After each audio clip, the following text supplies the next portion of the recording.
would send a command. You know, 31 minutes and 32 seconds for our support. Go for status buffer dump.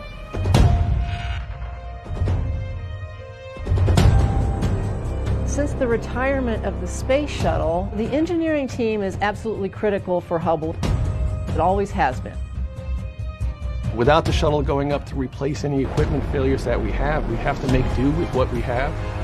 What we really are concentrating on is just keeping the telescope working and keep the science going. And everything looks excellent, and we have no reason not to expect that Hubble will last until the late 2020s and beyond.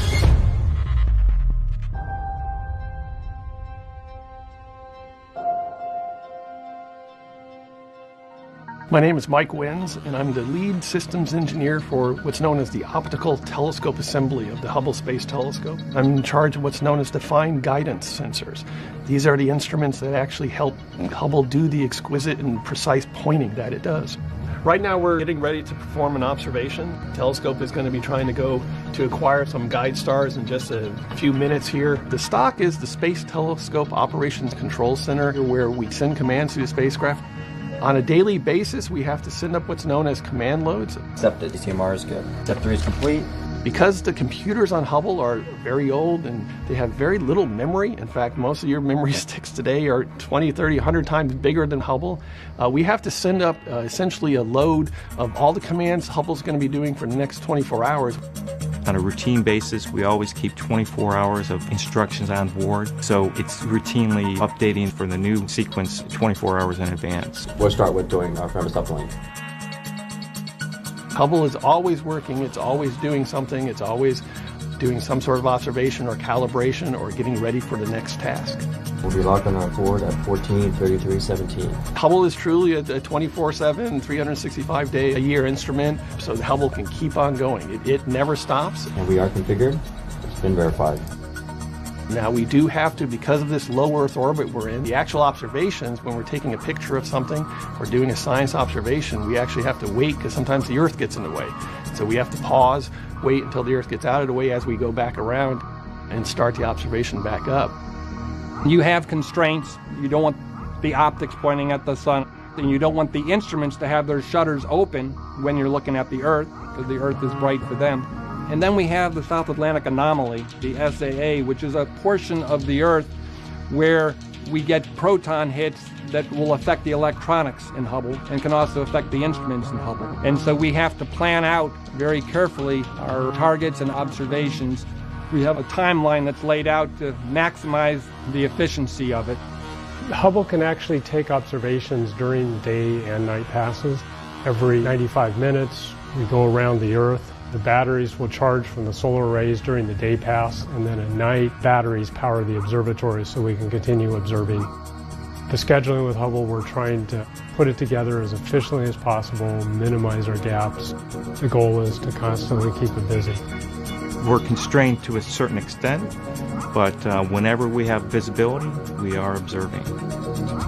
The demand for use of the Hubble Space Telescope from scientists around the world is very high. Hubble is at its most productive. It's got some of the best instruments that have ever been on board it. There's a very high demand. Hubble's performing exceptionally well. 2, 1, and liftoff of Space Shuttle Atlantis. Final visit to enhance the vision of Hubble into the deepest grandeur of our universe. Since the final Space Shuttle servicing mission, we're using Hubble to get the best kind of science return we can from the suite of instruments that we have. So our focus now is on making sure we get the best science while it's still operating so well. Luckily, at the end of the last servicing mission, we were actually left with a telescope in great condition, but Hubble is getting older and older. It's a very old telescope.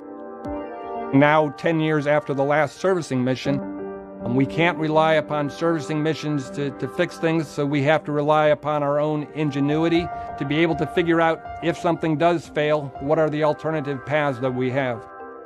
For the telescope to keep giving us this peak science, we need lots of things to be working together very well on the telescope. We need a pointing accuracy system that is outstanding, and keeping that whole system healthy and functioning so that we can point Hubble very accurately, even while it's whizzing around Earth in its orbit. For the telescope to be able to do the science it needs to do, we have to hold it very, very steady. There is actually a little bit of motion. I mean, it's hard. We're zooming around the Earth at 17,000 miles an hour, so it's hard to hold the telescope perfectly like that. The gyros are working really good. The gyroscopes can sense motion in each direction. And so because of the gyroscopes that we have on board and how sensitive they are in terms of sensing motion, that we can keep our cameras steady. Gyros are very good at measuring these very small rates. The fine guidance sensors are actually sort of used, I always like to describe it as backseat drivers. And they constantly tap on the gyro's shoulders. It's about once a second. And they keep saying, turn left, a little bit more right, a little bit left, a little bit right. I mean, it must be driving the gyros nuts. So the fine guidance sensors allow you that really fine control, but actually it's the gyroscopes driving the telescope. And they're doing a perfectly good job here. Everything looks good, our stars the right brightness. The reason that is because we need to make sure we have the correct guide stars. One of the things we look at is the brightnesses, and that's what we're measuring here. Those are about right for what the stars were. But also, we wanted to make sure they were exactly as far apart as we thought they were going to be. And it did. It did a check, and it passed a very, very tight tolerance check to make sure that those were the right stars. So we know we're locked up on the stars. We got a good lock here. The gyroscopes are very critical because to be able to move from one position to another position, the gyroscopes are the only thing that can tell us how we can do that. We have 6 gyroscopes on board Hubble. Currently, 3 of them are still working. And 3 is sort of what people used to think of as the minimum number, but we have developed a science mode where we only need 1 gyro. A big part of our job is to make sure that we can extend the life of Hubble and continue doing the high-performance science that we're doing for many more years. And what we've done is we've gone through all the critical components of Hubble and said, how can we potentially make them last longer, as you might do with your own car as it's getting more miles on it. The gyroscopes have been our most problematic piece of hardware, so I helped lead an effort to develop a 2-gyro science mode. And we were able to use that mode on orbit and be able to perform science. And then learning from that, we actually developed a 1-gyro science mode that we've been able to test on orbit, but we haven't been called on to use.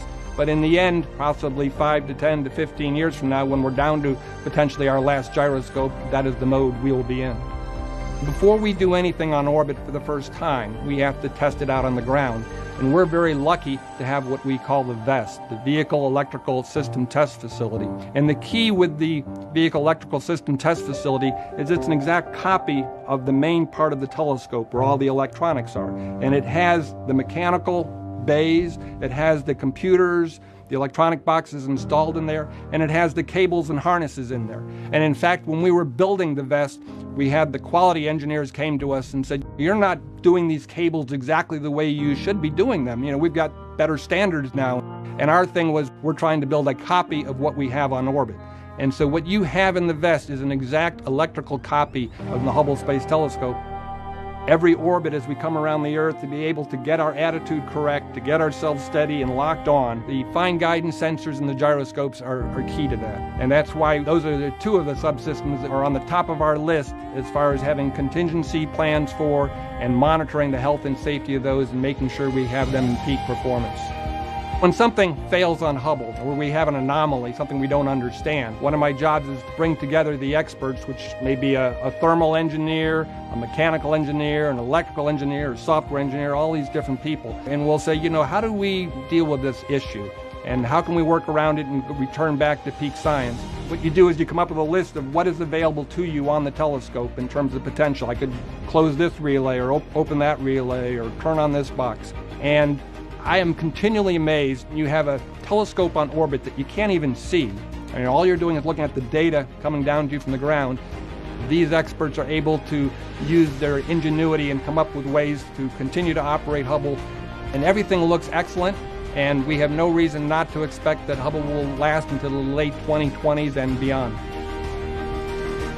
I personally am extremely grateful to the Hubble operations team, these people who work day and night to keep Hubble operating providing exquisite science return, giving us the information that we need to know how Hubble's doing. Is it doing the kind of accurate pointing that we need? Is it getting the sensitivity in the various wavelengths of light in the various instruments that we need to have to do the science? Are we able to calibrate those observations in an accurate way? We couldn't do any of those scientific analyses if we didn't have this team of operations experts behind the scenes making sure that the details of Hubble's technical operations are being monitored, being handled, being managed, being planned in a near perfect way.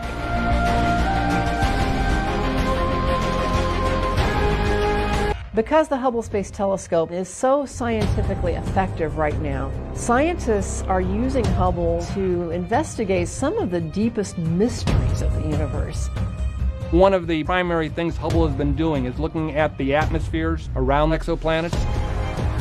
If you had asked the guys who built Hubble and designed Hubble, they would have sworn Hubble could never, ever do this. That's one of the things I love about Hubble, is that it ends up giving us new questions, new mysteries to explore.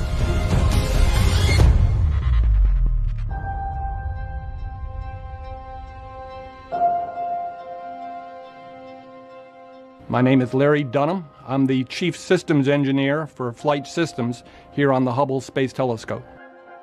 I started on the Hubble program back in the summer of 1982 when Hubble was being built out in California.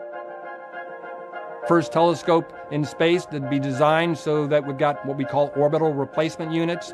They're modular boxes with handrails on them so the astronauts can go up and just pick and play. They've got nice connectors on them that make it easy for the astronauts with their big gloves to be able to put them in and out.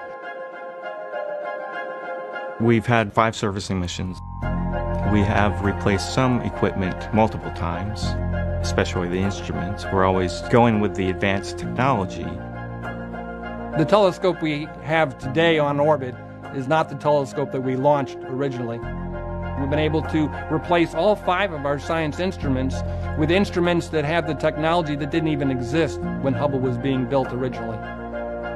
The Hubble Space Telescope is really an observatory because it has several science instruments, several modes of operation. We have multiple cameras, multiple spectrographs. They each have different capabilities in terms of their sensitivities or the kinds of frequencies they can receive of the electromagnetic spectrum. We can also use Hubble in different kinds of intriguing modes depending on what we're trying to observe. There are different types of observing scenarios, and one of the things the scientists have been able to do is they've been able to come up with very interesting and unique observing scenarios that allowed them to do science that they never thought they could do before. Because the Hubble Space Telescope has been operating for a long time, it's giving us what we need to explore the universe in deep ways that would never have been possible when Hubble was first launched.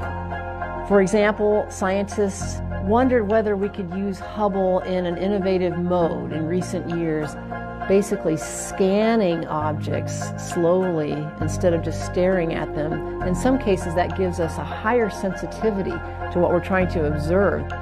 And we're using that special mode on Hubble now to get better information about many types of things in space, including to be able to study planets around other stars, what we call exoplanets, planets outside of our own solar system. What Hubble's been able to do is as the planets go in front of the stars that they're going around, the spectrographs can detect changes, very small changes in the spectrum. This has allowed them to do exoplanet atmospheric studies. This is something that Hubble has sort of really stepped up to the plate and has been just phenomenally good at. Spectrographs have really sort of been leading that. If you ever see things about, oh, a new exoplanet was discovered that has this in the atmosphere or that in the atmosphere, or we think it's made of this, it's the spectrographs which have shown you that kind of information. For doing a lot of the exoplanet observations, you have to catch what's known as a transit. One, the orbit of the exoplanet has to be such that it's going to go between you and the star it's going around. We can't just do an exoplanet observation whenever we want or whenever it's convenient. We have to do an exoplanet observation when it's first starting to go into the star. And so they have to know very accurately the timing of that. We have to schedule it ahead of time. This is not something that Hubble can get around to when it wants to. We have to say, no, at this point in time, on this date, you have to be pointed here and you have to be looking here. we had to really think about how to schedule this. A lot of thought goes into it. A lot of thought goes into the planning and of the execution. The Hubble operations team are quite willing and capable of using the telescope in new modes and new innovative ways that enable us to accomplish science that we wouldn't otherwise be able to accomplish. We asked them, would it be possible to use Hubble to track something moving quickly across the sky? And they figured out a way to use Hubble in a vast tracking mode that enable us to do explorations and discoveries that astronomers didn't envision using Hubble for when it was first designed. Now, when we're observing our planets, when we're observing Jupiter or Saturn or Uranus or Neptune, they move also. We have to move the telescope because they're just going around the sun. They're actually moving because they're really moving. And so we have to move with them. We're observing asteroids or comets. We have to chase after them.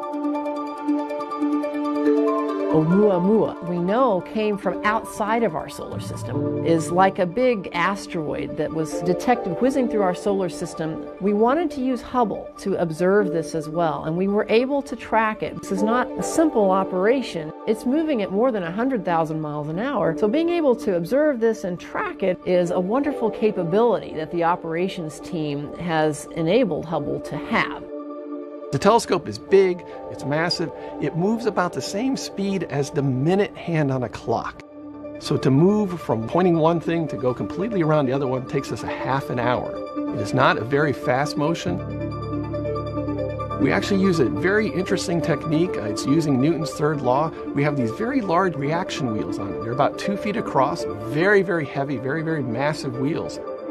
You start spinning those wheels one way, the telescope will spin a little bit in the opposite direction. This is how we can move the telescope from one part of the sky to another part of the sky. Once we've moved the reaction wheels and we've moved the telescope so we're in the right spot, now we have to get in the exact location to put the target in the science instrument aperture. What's going to happen now is the FGSs are going to start talking to the telescope, talking to the flight software computer and saying, I want you to move the telescope over here a little bit to be able to position the science for the science aperture. Most of the time we use the Hubble Space Telescope to do observations that have been planned quite a bit in advance. Observers around the world, astronomers will write proposals. We will then take those accepted proposals and observe whatever it is that the astronomer has proposed. But sometimes there are things that happen that are unexpected